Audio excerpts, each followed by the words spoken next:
Today I will give you 10 tips on how to keep your bike safe. So sit back, relax and enjoy the ride.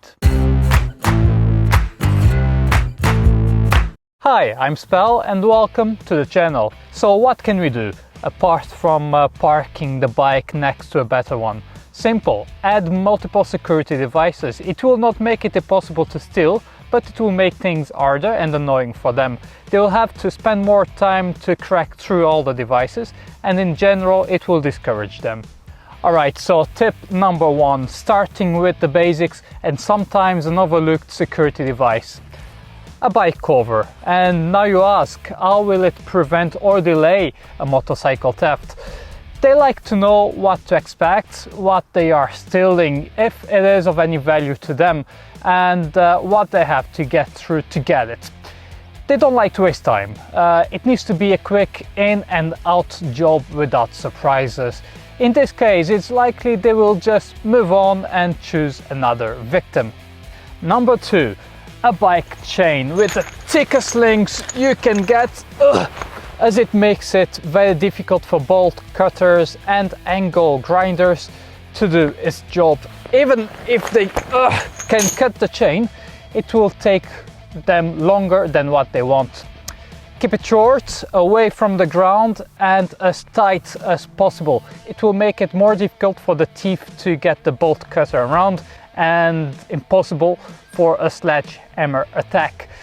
Ideally, you should loop the chain around the bike's frame or the back wheel.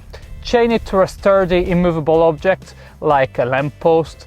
If that's not possible, then we would have to be ingenious. Hey, before you continue, go ahead, subscribe to the channel and activate the notification bell, as I want you to be the first one to know every time I post a new video.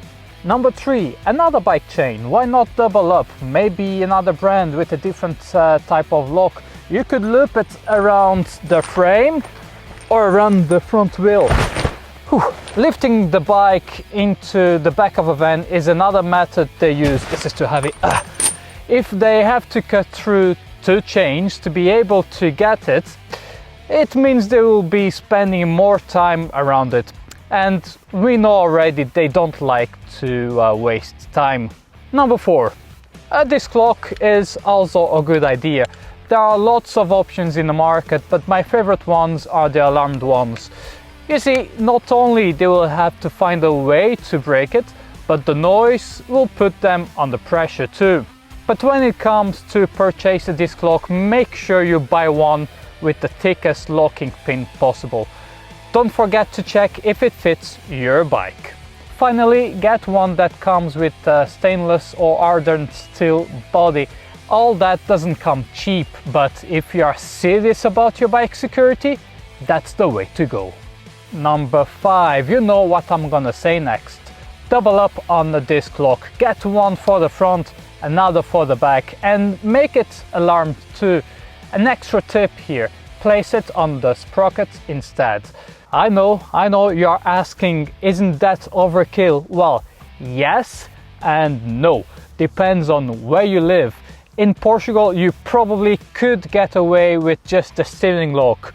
If you live in London, well, believe me, the more security devices you can get, the better. And tip number 6, I recently found online some kind of small motion sensor alarms. They don't do much apart from being noisy as hell. You can get it for about £10. Its only purpose is to add another distraction and reduce confusion on the thieves. Number 7, if everything above fails, there is another line of defense, a GPS tracker. Granted, it will not stop the scumbags from stealing your bike, but it will massively increase the chances to have it back.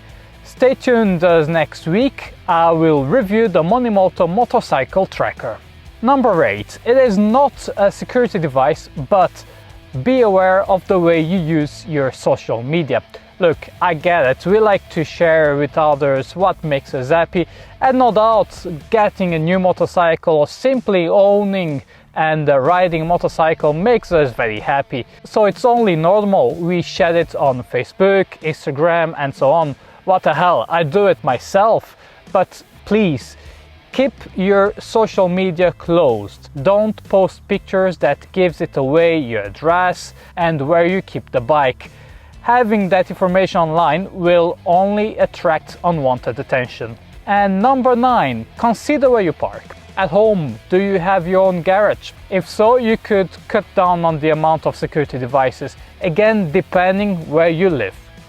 If you have to park on the street, then I would choose, whenever possible, a busy and well-lit area. Ideally, try not to park the bike on the same spot every day.